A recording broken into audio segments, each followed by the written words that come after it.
Hola and light shines bright today. Welcome to the latest episode on Yeeba TV.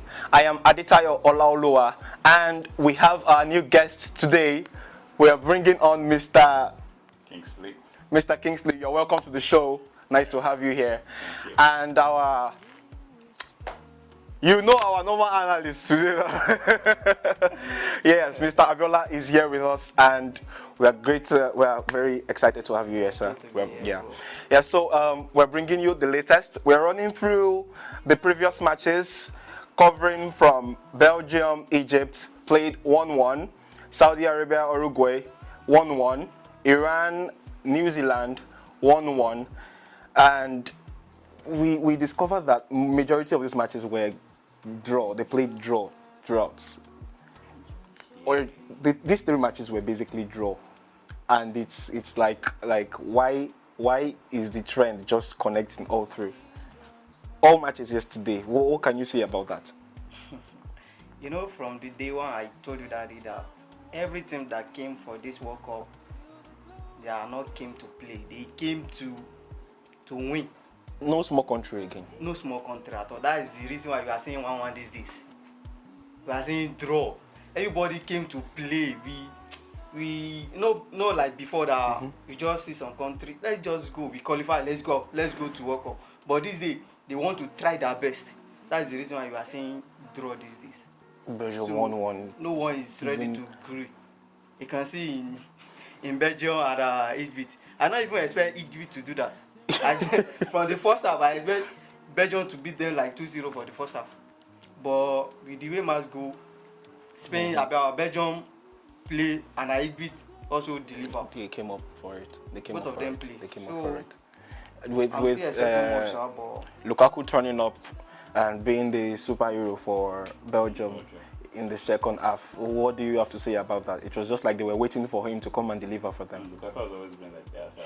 Big match like that. Sometimes you expect Lukaku to deliver, and I'm not surprised because the big shock to me yesterday was Egypt trying to hold down the 1-0 till that time, and I wasn't even expecting Egypt at first because Belgium has quality players, good players, the likes of Doku, Lukaku, KDB, and all that. They have good players, so I wasn't expecting Egypt to hold down to that time.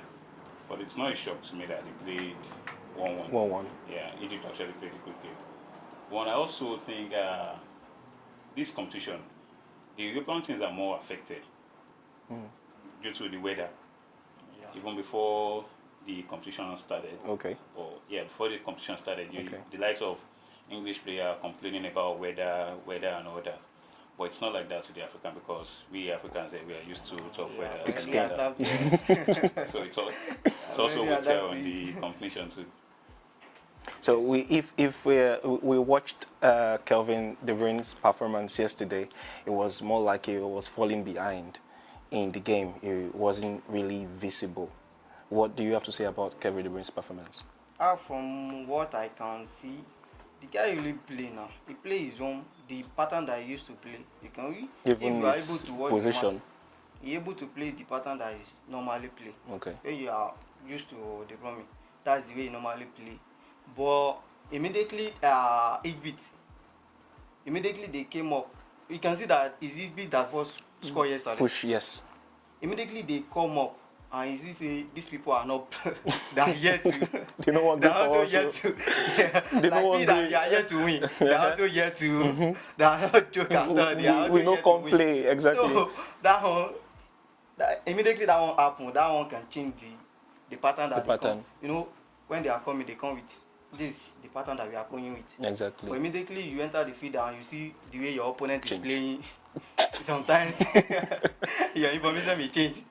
That is what I can say about that one. Maybe that is what I've seen yesterday. That not letting to deliver very well. But I'm still expecting more from him.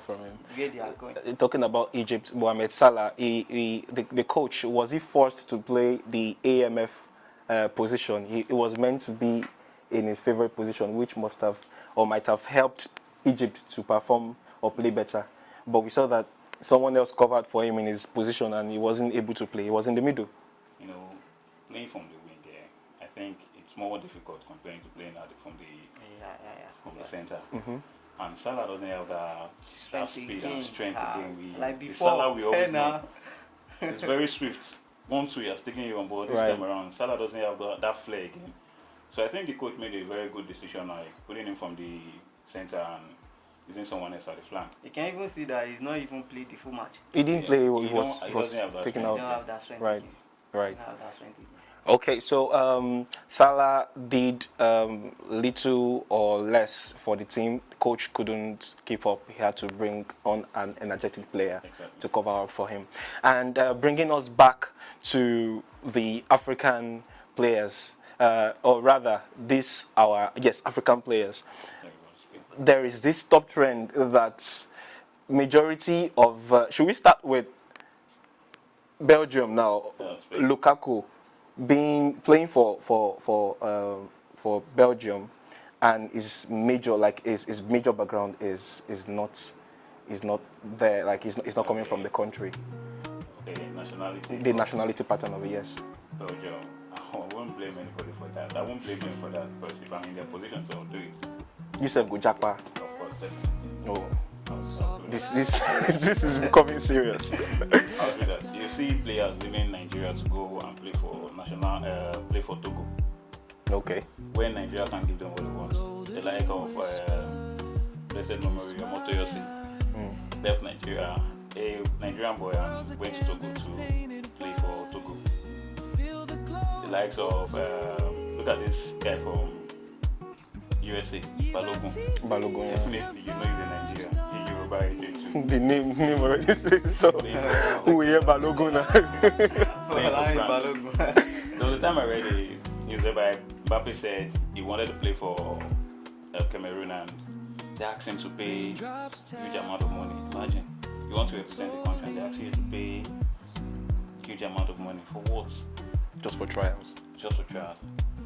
Why? Whereby you can go to other country and just be now you went to France now, play for France. Are you going to fault him for playing for France? No. So that's it. We see top players playing for other country whereby they're supposed to represent their own country. Just that African country most times they're always biased and very corrupt. So if our big star now, Victor Osimhen, is in Mbappe's position now or situation, and he is not nationalized in Nigeria, or he's a Nigerian citizen, right? But for instance, he goes to play for France. Can we say he's not faulted or he should not be? We can still justify that he's right to do such. Yes. Because Osimhen is representing us well now. He's giving us this Nigerian, in his club, he's representing Nigeria well, right? So if he's not in this situation, like he's playing for an external country, someone like Bukayo Saka, Michael Olise, they are origin. So you see, what can you say about in that space? You know, Mr. Kingsley have already said it all. The way this Africa country treat them sometimes make them not to come back and play for them. That's the major issue. You know, you know, in Nigeria, when you play to a certain stage after retirement, there's no plan for you. You see, you can see that. And you know, all that country, there's no plan for you. Plan for them. But there was a time John Fashanu came. He said he only played one match for England, and that was a friendly match. But yet he still received pension for playing for England, just wearing England's jersey. Just one match. It's not an official match. For a player to hear that. Not an official match. One match. A friendly match. Even friendly match. They are not into any tournament. They did not enter any tournament, just friendly match. Was it 2014 World Cup? I remember Onazi played a shot on Emmanuel Babatunde and he got injured. I think that was in the round of 16 or I can't remember. And the guy was injured. After the competition, nothing again. The guy had to go back to his club. His club started treating him, taking care of it. Wow. So wow. Imagine African country like I'm not saying Nigeria anymore. That is most of the reason why some of these players do not even come back to their country to come and play for them. Where they come there, they are not going to answer. So they prefer what they give them. They have plan for them. Right. At the end of your playing time, they still have. During your playing time, they have something for you. At the end, they still have plan for you. that when player hears such a thing, they are going to. Even me, if I go for, you will not hesitate to take the offer. Just for me to sit on the bench and I will go for better offer. You still get cool money. This guy that was playing for Juventus had then too. He played only one match for Italy, and he didn't play any game again. They didn't call him for any national team, any competition again. But yet he represented Italy. He won't regret it today that he represented Italy now. Ogbonna. Yeah. He played. He even the friendly match was against Nigeria. This is serious. Okay, Mr. Abiola, if we look at the bigger picture, like an imaginary picture now, we have 70% of these players, our external players, like Bukayo Saka, Nigerian players per se.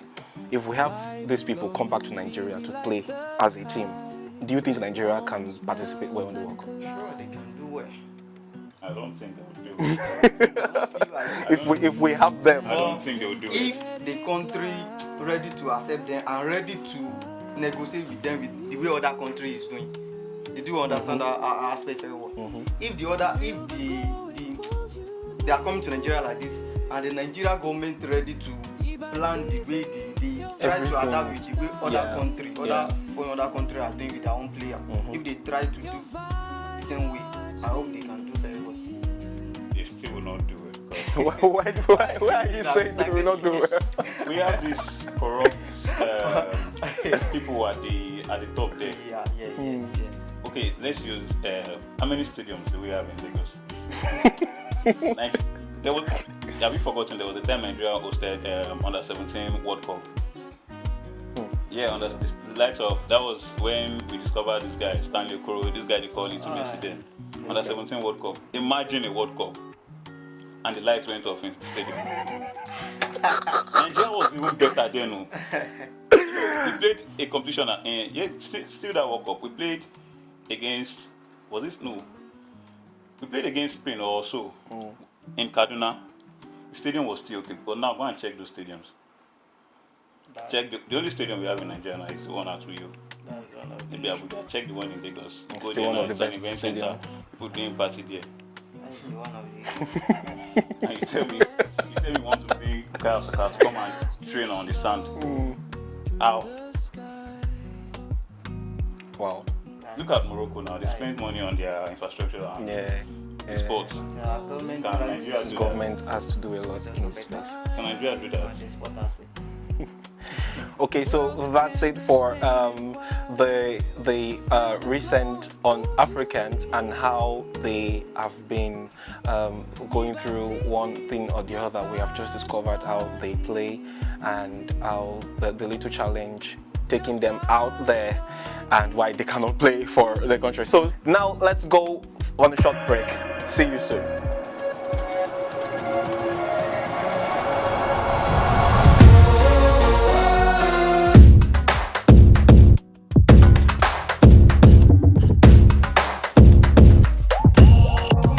Yeah, welcome back and thank you for staying with us, bringing us on to the next.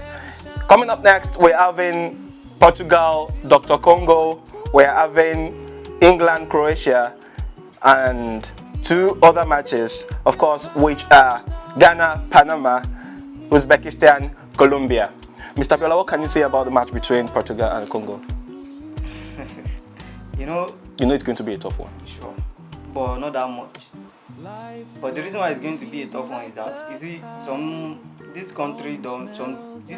small country these days, they are also coming up. Nobody is here to play this time around, so that one may give them a small tough time. But at the end, I'm expecting Portugal to win with the quality of the player that they have. Lineup is crazy. See, if you check their midfield, they are the one that have a good midfield. In Neves, Vitia, you can see Bruno Fernandes, which is the best midfielder in England now. Right. The season that just finished right. is one of the best in England. When you are talking about Bruno Fernandes, he's one of the best. So they have Bruno Fernandes, they have Vitia and Joao Neves.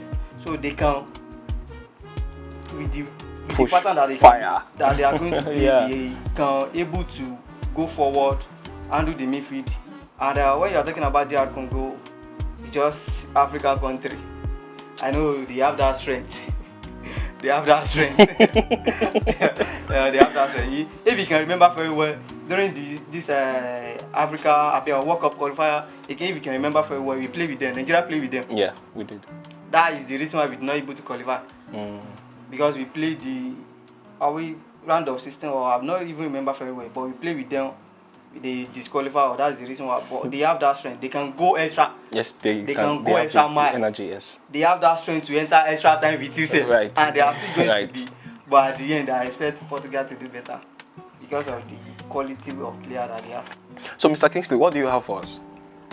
It's not going to be a very easy game for the Portuguese, and as well,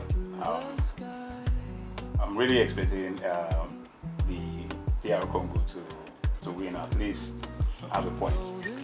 Yeah, even if it's just 1 point there, because most people see DR Congo as the underdogs. For me, I don't see them that way too, because yeah, Portuguese have good teams and good quality players. But then sometimes a coach can make just one player can destroy the whole team formation. Right. There's a particular player I just feel is not necessary in that team. But I don't want to say the name. You don't want to mention it. You understand the direction. If you have that player in your team, I think things might not go as planned. But when you don't have him in your team, trust me, Portuguese are good to go. But I'm very sure the coach will need to take a very bold step for him to take him out of the team. Stepping down. Yeah, of course. Because the last coach that tried out with this player, he was sacked. So I'm sure he wouldn't want that to happen to him. So Right. let's just survive. Yeah, Congo all the way. Yeah, Congo all the way. Yeah. While Mr. Abiola is stepping in for Portugal. Right. Okay. So we see how it turns out. Thank you for staying with us, and let's see your comment, your predictions. Who wins? We're having England, Croatia. Okay. So see you soon, and stay tuned.